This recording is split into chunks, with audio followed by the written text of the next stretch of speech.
नमस्कार साथियों, बात करते हैं अग्नाशय ग्रंथि का अंतःस्रावी भाग, एड्रिनल ग्रंथि और तंत्रिका तंत्र के बारे में कुछ महत्वपूर्ण प्रश्नों की। तो समझे, अग्नाशय ग्रंथि के अंतःस्रावी भाग को क्या कहते हैं।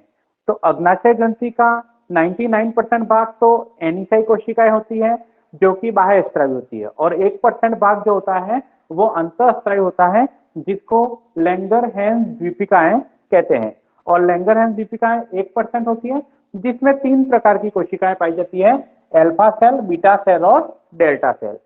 Clear. Second question, insulin hormone का स्त्राव कौन सी कोशिकाओं द्वारा होता है। तो लैंगरहैंस द्वीपिकाओं की बीटा कोशिकाओं यानी बीटा सेल द्वारा इंसुलिन हार्मोन का स्त्राव होता है। नेक्स्ट, अल्फा सेल से कौन सा हार्मोन स्रावित होता है। तो अल्फा कोशिकाओं द्वारा ग्लूकागोन हार्मोन का स्त्राव होता है। नेक्स्ट, इंसुलिन की कमी से कौन सा रोग होता है।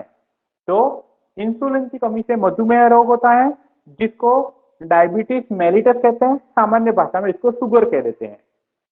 तो इंसुलिन की कमी से मधुमेह रोग होता है जिसे डायबिटीज मेलिटस कहते हैं। इस बीमारी में मूत्र के साथ ग्लूकोज का त्याग हो जाता है।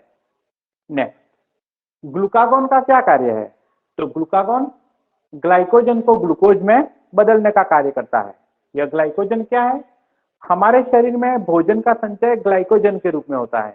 केवल हमारे शरीर में नहीं, सभी मनुष्यों में, सभी जीवों में भोजन का संचय ग्लाइकोजन के रूप में होता है।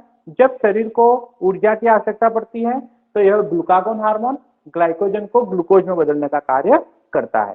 क्लियर। नेक्स्ट, डेल्टा कोशिका या डेल्टा सेल द्वारा कौन से हार्मोन का स्त्राव होता है। तो डेल्टा कोशिकाओं द्वारा सोमेटोस्टेनिन हार्मोन का स्त्राव होता है, और यह हार्मोन इंसुलिन और ग्लूकागोन दोनों हार्मोनों की क्रियाओं का नियंत्रण करता है। नेक्स्ट, एड्रिनल कॉर्टेक्स से कौन से हार्मोन का स्त्राव होता है। तो ध्यान रखना, एड्रिनल ग्रंथि के 2 भाग हैं, एड्रिनल कॉर्टेक्स और एड्रिनल मेडुला। तो एड्रिनल कॉर्टेक्स से अलग प्रकार के हार्मोन पैदा होते हैं और एड्रिनल मेडुला से भी अलग प्रकार के हार्मोन पैदा होते हैं। तो अपना क्वेश्चन है, एड्रिनल कॉर्टेक्स से कौन से हार्मोन स्रावित होते हैं। तो समझें, एड्रिनल कॉर्टेक्स से 3 प्रकार के हार्मोनों के समूह स्रावित होते हैं, ग्लूकोकोर्टिकोइड, मिनरेलोकोर्टिकोइड और गोनेडोकोर्टिकोइड। उसमें जो ग्लूकोकोर्टिकोइड है वो कार्बोहाइड्रेट के उपापचय का कार्य करता है। मिनरेलोकोर्टिकोइड रक्त में मिनरल्स मतलब कैल्शियम, सोडियम, पोटेशियम, क्लोराइड आदि आयनों की मात्रा का नियमन करता है। और गोनेडोकोर्टिकोइड यह एक सेक्स हार्मोन है जिसमें बाल्यावस्था में गोनेडोकोर्टिकोइड में टेस्टोस्टेरोन, एस्ट्रोजन आदि हार्मोनों का स्त्राव होता है। तो इस प्रकार एड्रिनल कॉर्टेक्स द्वारा 3 प्रकार के हार्मोनों के समूह पैदा होते हैं, ग्लूकोकोर्टिकोइड, मिनरेलोकोर्टिकोइड और गोनेडोकोर्टिकोइड। क्लियर। नेक्स्ट, अगला है एड्रिनल मेडुला। तो एड्रिनल मेडुला से कौन से हार्मोन का स्त्राव होता है। तो एड्रिनल मेडुला से 2 हार्मोन पैदा होते हैं, एड्रिनलिन और नॉर एड्रिनलिन। इसको एपिनेफ्रिन और नॉर एपिनेफ्रिन के नाम से भी जाना जाता है। नेक्स्ट, आपातकालीन हार्मोन किसे कहते हैं। तो एड्रिनलिन और नॉर एड्रिनलिन हार्मोन को आपातकालीन हार्मोन भी कहते हैं। क्यों कहते हैं, क्योंकि यह संकट के समय हमारी साहस प्रदान करने का कार्य करता है, इसलिए उसको आपातकालीन हार्मोन भी कहते हैं। इसके बहुत सारे नाम हैं। आपातकालीन हार्मोन मतलब इमरजेंसी हार्मोन, इसको 3F हार्मोन के नाम से भी जाना जाता है। 3F का मतलब होता है फाइट, फियर और फ्लाइट। फाइट का मतलब लड़ना, फियर का मतलब भय या डर, और फ्लाइट का मतलब भाग जाना। इसलिए इसको 3F हार्मोन भी कहते हैं। इसे करो या मरो हार्मोन भी कहते हैं, इसे लड़ो या भागो हार्मोन भी कहते हैं, और इसे संकट के समय साहस प्रदान करने का कार्य करता है, इसलिए उसको संकट मोचक हार्मोन के नाम से भी जाना जाता है। इसे एड्रिनलिन और नॉन एड्रिनलिन को। क्लियर। नेक्स्ट, मस्तिष्क के चारों ओर कौन सी झिल्लियां पाई जाती है। तो मस्तिष्क और मेरुरज्जु मतलब टोटल केंद्रीय तंत्रिका का तंत्र के चारों ओर 3 झिल्लियां पाई जाती हैं। सबसे बाहर ड्यूरामेटर, इसके बाद इसके अंदर एरेक्नोइड और सबसे अंदर पायामेटर। ड्यूरामेटर सबसे बाहर होती है, पायामेटर सबसे अंदर होती है और बीच की परत होती है एरेक्नोइड। तो बाहर से अंदर की ओर पूछे तो ड्यूरामीटर पहले नाम आएगा और अंदर से बाहर की ओर पूछे तो पायामीटर पहला नाम आएगा। क्लियर? केंद्रीय तंत्रिका तंत्र में भरे हुए तरल पदार्थ को क्या कहते हैं? केंद्रीय तंत्रिका तंत्र मतलब मस्तिष्क और मेरुरज्जु, उसमें जो तरल पदार्थ भरा रहता है इसको प्रमस्तिष्क मेरुद्रव या सेरिब्रो स्पाइनल फ्लूइड या CSF के नाम से जाना जाता है। यह तरल पदार्थ, इस तरल पदार्थ का स्त्राव कौन करता है?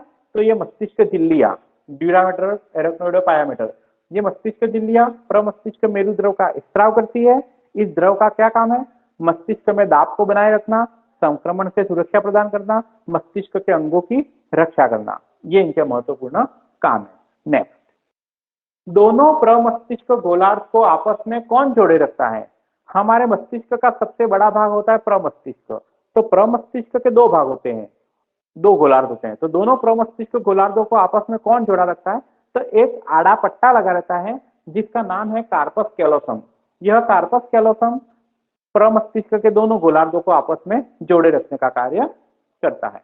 नेक्स्ट है, तंत्रिका तंत्र और अंतःस्रावी तंत्र में संबंध स्थापित कौन करता है?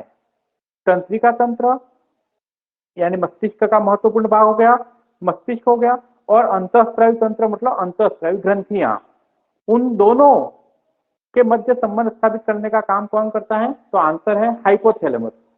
यह हाइपोथैलेमस है तो मस्तिष्क का भाग मतलब केंद्रीय तंत्रिका तंत्र का भाग है, लेकिन हम इनको ग्रंथियों में पढ़ते हैं, मतलब ये केंद्रीय तंत्रिका तंत्र और अंतःस्रावी तंत्र के मध्य संबंध स्थापित करने का कार्य करता है हाइपोथैलेमस। इसके बारे में हमने अंतःस्रावी तंत्र का जो पहला वीडियो था उसमें हाइपोथैलेमस के बारे में डिटेल अध्ययन अपन ने कर दिया है।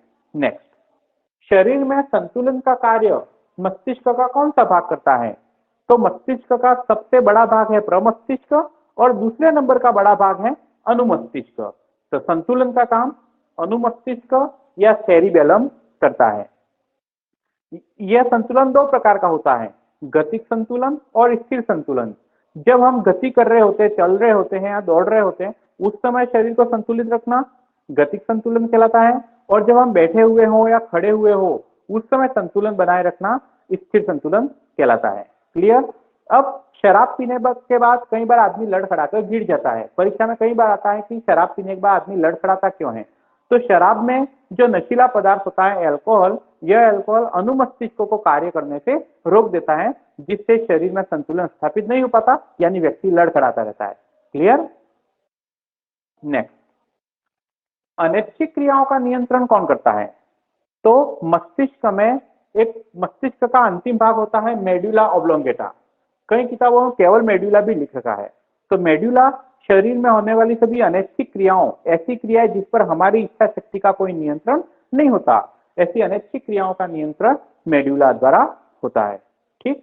नेक्स्ट, श्वसन केंद्र या न्यूमोटैक्टिक सेंटर कौन से भाग में स्थित होते हैं? मस्तिष्क के कौन से भाग में श्वसन केंद्र या न्यूमोटैक्टिक सेंटर स्थित होते हैं? तो इसका आंसर है पॉन्स, या इसका पूरा नाम है पॉन्स वेरोलाई। यह पॉन्स वेरोलाई, मेडुला ऑब्लोंगेटा और अनुमस्तिष्क, ये तीनों मिलकर पश्च मस्तिष्क का निर्माण करते हैं। तो अनुमस्तिष्क संतुलन का काम, मेडुला ऑब्लोंगेटा अनैच्छिक क्रियाओं का नियंत्रण, और पॉन्स में श्वसन केंद्र होते हैं जो श्वास को अंदर लेना और बाहर निकालने का नियंत्रण करता है कि कब श्वसन दर को तेज करना है तो कब श्वसन दर को कम करना है। अंतिम क्वेश्चन है, प्रतिवर्ती क्रिया का नियंत्रण कौन करता है? तो प्रतिवर्ती क्रिया का नियंत्रण मस्तिष्क द्वारा नहीं होता, मेरुरज्जु द्वारा होता है, स्पाइनल कॉर्ड द्वारा होता है। अगले वीडियो में पढ़ेंगे कि मेरुरज्जु प्रतिवर्ती क्रिया का नियंत्रण क्यों करता है। सब बाकी सभी क्रियाओं का नियंत्रण तो मस्तिष्क करता है, एक अकेली प्रतिवर्ती क्रिया का नियंत्रण मेरुरज्जु क्यों करता है, अगले वीडियो में जरूर पढ़ेंगे। और मित्रों, आपको पढ़ने का यह तरीका कैसा लगा? अगर आपको अच्छा लगा है तो कमेंट करके जरूर बताएं, ताकि हमें अगला वीडियो बनाने के बारे में पता चले। धन्यवाद।